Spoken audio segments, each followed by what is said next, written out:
Boker Tov, j'espère que vous allez bien. Aujourd'hui, on va parler sur les violences verbales. La question que j'avais posée il y a 2 semaines, c'était est-ce que les violences verbales sont tout aussi importantes que les violences physiques?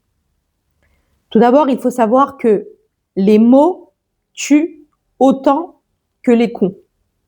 On ne se rend pas toujours compte de l'impact que l'on a lorsque l'on dit à notre prochain des injures, des insultes, etc. Et quand on sort ça, comme si on descendait nos poubelles, eh ben, psychologiquement, ça tue. Que ça soit dans un couple, dans une vie de famille, dans une vie, une relation professionnelle, etc., à force que l'on dit à longueur de journée, longueur d'année, à une personne comme quoi ce qu'elle fait, c'est pas bien, elle ne sert à rien, et tout ce qui va avec, d'accord, des mots très injurieux, tu sers à rien, tu comprends rien, tous les mots négatifs et des vraies injures que je ne vais pas employer maintenant, mais vous avez compris de quoi je parle. Il faut savoir que à un moment donné, ça touche psychologiquement et il y aura un impact très lourd sur ça. Si on est victime de ça et qu'on est à côté d'une personne justement qui n'arrête pas de nous jeter des insultes et des injures, il y a deux choses. C'est où cette personne, elle ne se rend pas compte des mots qu'elle emploie, et donc, si elle est toutefois intelligente, elle va essayer de travailler sa parole, elle va changer ses mots et elle va pouvoir se remettre en question et les choses vont aller mieux. Si c'est une personne qui cherche véritablement à vous nuire, eh ben, laissez-moi vous dire que ça ne va pas s'arranger et vous devez partir et ne plus rester avec cette personne-là qui vous pourrit la vie à longueur de jours, d'années, etc. D'accord? Alors, je sais qu'au début, ce que je suis en train de dire, il y en a qui vont réagir en disant non, mais c'est pas possible, on a peur, on peut pas toujours quitter, c'est pas facile, on peut avoir des problèmes d'argent et quand on a des enfants, comment on fait, etc. Ça, on met tout ça de côté pour l'instant, c'est pas le sujet, ça en fait partie, mais c'est pas de ça qu'on va parler aujourd'hui. D'accord? Si vous voulez, on fera un autre cours. Ceux qui ont des questions sur ça, ils peuvent venir me voir. Il y a des choses, bien évidemment, à mettre en place. On ne fait pas ça comme ça, mais il faut savoir que si vous êtes avec une personne qui vous lance des insultes à longueur de journée et qui est là véritablement pour vous détruire, vous devez partir. Pourquoi? Parce que on sait très bien qu'une mort lente est beaucoup plus difficile et douloureuse qu'une mort rapide. D'accord? Et en fait, ce qui se passe, c'est que psychologiquement, peut-être vous vous rendez pas compte, mais dans votre cerveau, psychologiquement, vous êtes en train de mourir petit à petit. D'accord? À petit feu. Vous êtes en train de mourir à petit feu. Donc, ce qui se passe, c'est que votre cerveau, automatiquement, il va répéter toutes ces mauvaises phrases négatives qu'on est en train de vous dire et que vous vous dites à l'intérieur de vous inconsciemment, parce que le cerveau, il enregistre, hein, d'accord? C'est comme un disque dur, le cerveau, il enregistre tout, et à force que votre cerveau va tout enregistrer, vous allez finir par croire ces phrases. Vous allez finir par croire que vous servez à rien, vous allez finir par croire que vous êtes nul, que vous n'avez pas le droit d'exister, que pourquoi vous êtes venu au monde. Toutes les phrases que on vous dit à longueur d'années, voire des mois, etc., votre cerveau enregistre et va finir par le croire. D'accord? Donc, à partir de là, il y a quelque chose qui va arriver, c'est que vous allez vous sentir en prison à l'intérieur de vous-même. Vous allez commencer à étouffer, comme si que vous êtes véritablement comme si que votre corps véritablement est enfermé entre quatre murs, d'accord, et que vous n'avez pas le droit de sortir. Vous êtes vous êtes entre quatre murs enfermés dans une pièce. Mettez-vous ça juste comme image dans votre tête et vous allez voir qu'est-ce que ça peut donner. À votre avis, quelqu'un qui est seul et qui se retrouve emprisonné à l'intérieur de lui-même, il pourra pas s'en sortir seul. D'accord?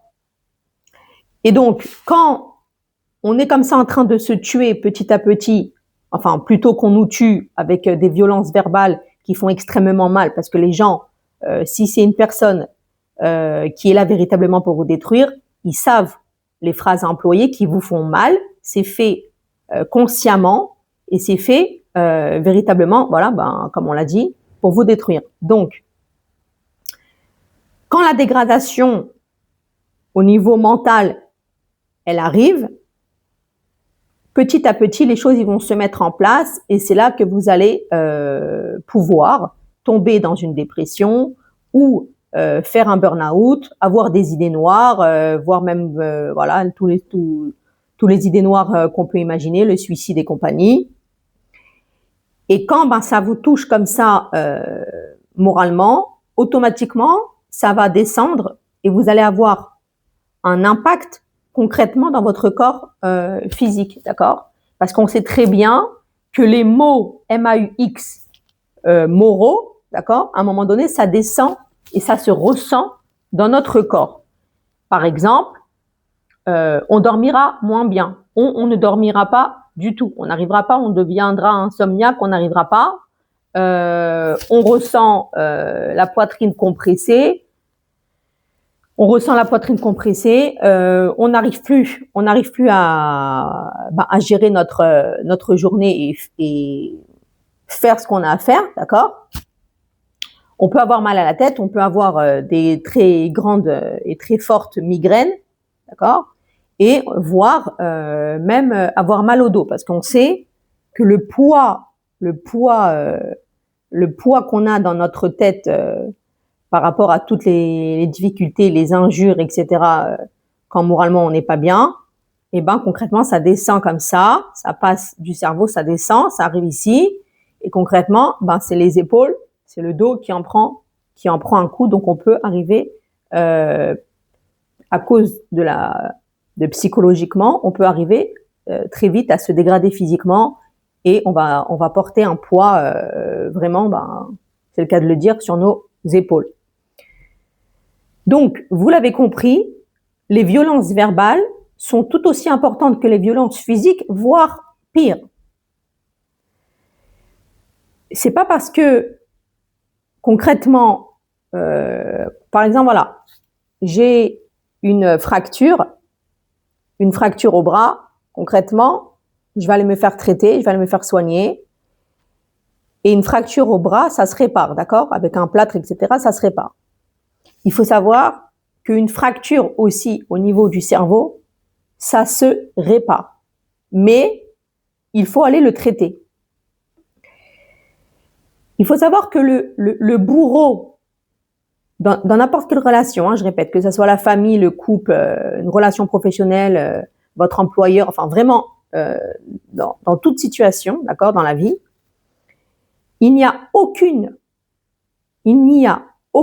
justification pour qu'une personne du matin jusqu'au soir reçoit des injures et des insultes par qui que ce soit.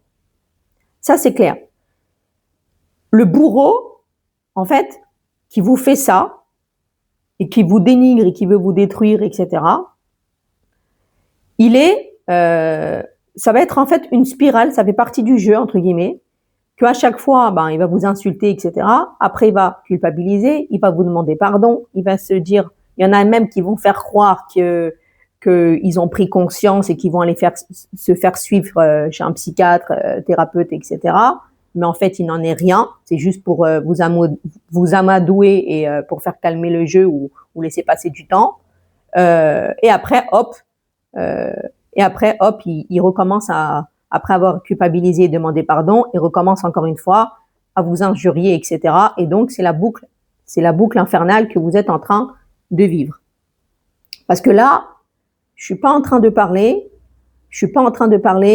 le pourquoi du comment qu'une personne arrive à vous insulter et à vous injurier. Je ne parle pas du contexte que vous vivez avec cette personne.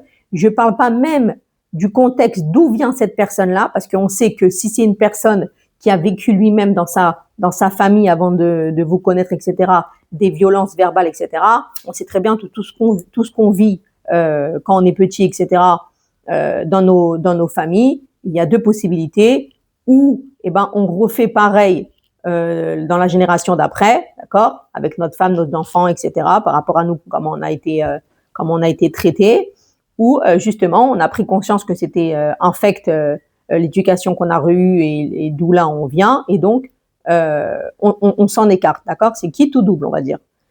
Je parle pas du tout de ce contexte-là. Je parle que de base, le b.a.-ba, il n'y a personne au monde qui mérite d'être injurié du matin jusqu'au soir et de subir des violences verbales par qui que ce soit. C'est ça que je suis en train de vous dire, d'accord. Je rentre pas dans la raison et le pourquoi du comment. Donc, quand vous êtes dans cette boucle infernale, il faut avoir le courage de dénoncer ces violences. Il faut en parler avec une personne que vous avez confiance en elle, qui va vous aider à sortir de là, parce que vous ne pouvez pas sortir de cette situation seul, qui va vous épauler, qui va vous accompagner à faire des démarches, et surtout qu'il faudra aller traiter, d'accord. Il faudra que vous allez traiter ça. Je vous ai dit que de la même manière qu'on a une fracture, on va à l'hôpital, on se fait des soins, etc. Il y a des soins à faire psychologiquement, d'accord. Tout se traite, d'accord. Comment Dieu il a composé notre cerveau, notre corps, etc. Tout se répare. Il n'y a pas de fatalité. Alors oui, c'est dur, ça prendra le temps que ça prendra. Il y en a qui prennent des années, à sortir d'un trauma, etc. Ou il y en a qui pourront jamais sortir d'un trauma, mais au moins ils auront quelque chose pour les guider, pour les soutenir et pour qu'au quotidien ils arrivent à vivre plus ou moins une vie sereine, d'accord. Donc il y a des choses à mettre en place. Il n'y a pas, non c'est comme ça et puis après on commence à croire que oui on mérite toutes ces injures, on mérite d'être violenté chaque jour, etc., que ce soit violence verbale, violence physique. On finit pas croire qu'on l'a mérité et puis c'est comme ça. Non, pas du tout. Ça, c'est des fausses idées, c'est des fausses croyances et justement, c'est ce que je vous ai dit tout à l'heure, c'est à force de recevoir tous ces insultes et ces injures que vous finissez par croire ce qui vous arrive, mais en fait non, vous vivez un cauchemar et vous devez en sortir, d'accord. Tout le monde mérite de sortir de cette situation, d'accord. Et il faut savoir que les violences verbales, ça va générer un choc avec des symptômes psychotraumatiques. C'est-à-dire que votre cerveau, encore une fois, va enregistrer des scènes, des situations, les mots qui ont été dits, d'accord, les mots qui ont été employés. Et donc, ce qui va se passer, c'est que à force de recevoir tout ça, une personne, elle va finir par être dissociée. Je m'explique. Une personne qui est dissociée, ça veut dire que ce qu'elle est en train de vivre, c'est comme si que c'est pas elle qui vit ces choses-là, c'est pas elle qui vit ces situations, ces injures, etc. Et elle sera complètement écartée de ce qui est en train de lui arriver, écartée un peu de la réalité, etc. Surtout si elle continue en permanence à être face à son agresseur, d'accord? Parce qu'en fait, quand on est victime d'injures, etc., en fait, c'est comme si que la personne avec qui on est, qui est à côté de nous, d'accord, que ce soit au travail, à la maison, peu importe, c'est comme si qu'on lui injectait en fait du poison, d'accord? Et automatiquement, quand on prend du poison, eh ben il faut un antipoison, d'accord? Il faut enlever le poison qui est à l'intérieur de notre corps. Mais maintenant, imaginez, si je prends du poison, mais en même temps que je prends du poison, je prends un antipoison. Est-ce que ça va aider? Ben non, parce que je suis en train de prendre deux opposés en même temps. Je peux pas ingérer du poison et un antipoison en même temps. D'accord? Ça ne sert strictement à rien. Et ben en fait, c'est cet exemple-là que je veux que vous compreniez. C'est que quand vous êtes avec une personne qui vous injure, et ben en même temps, cette personne-là, elle vous donne du poison, et vous, quelque part, vous allez essayer de vous en sortir en allant chez le psychiatre, en faisant des démarches, etc.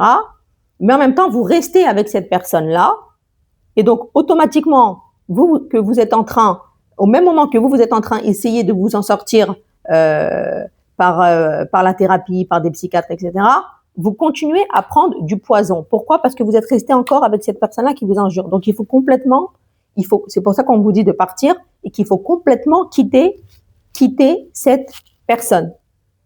D'accord?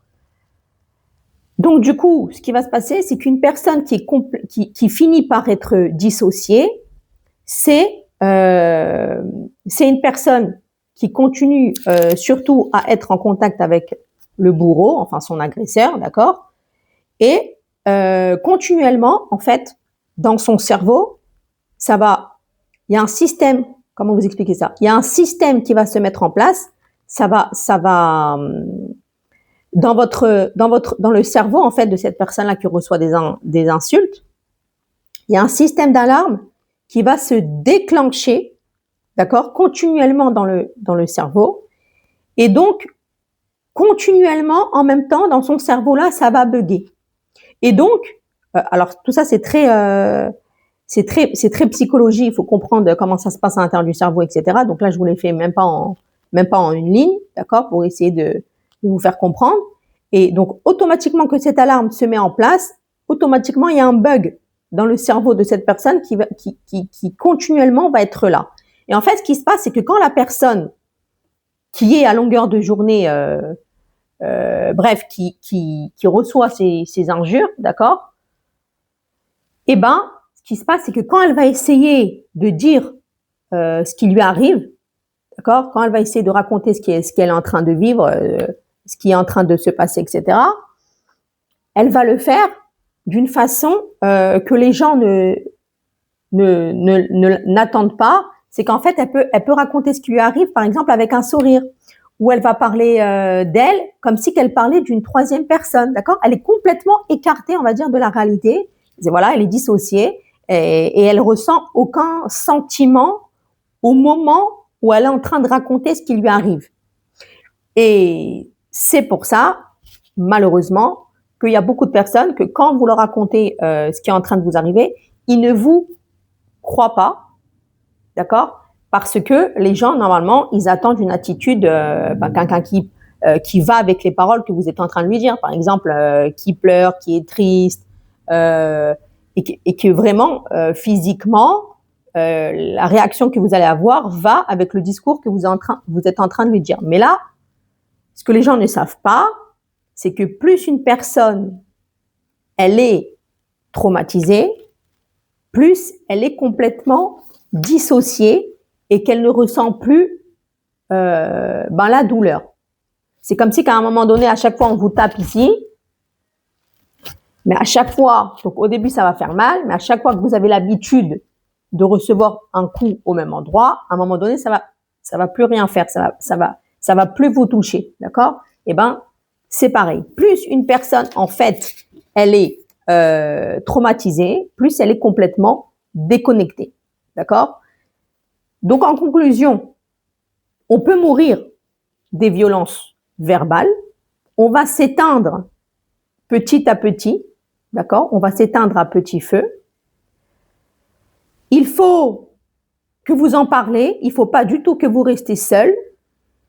Il faut aller vous faire traiter. Il ne faut pas rester avec la personne qui vous injecte dans votre vie du poison, d'accord? Même si c'est votre mari depuis X années, même si c'est le père de vos enfants, etc., etc.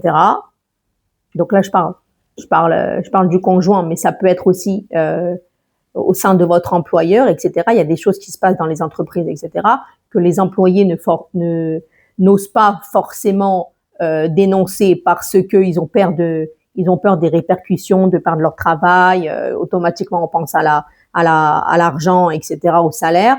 Mais il faut savoir que votre vie à vous, vous devez la prendre en main. Il n'y a personne qui a le droit, il n'y a personne au monde, et j'insiste là-dessus, qui a le droit de décider à votre place et de vous faire souffrir.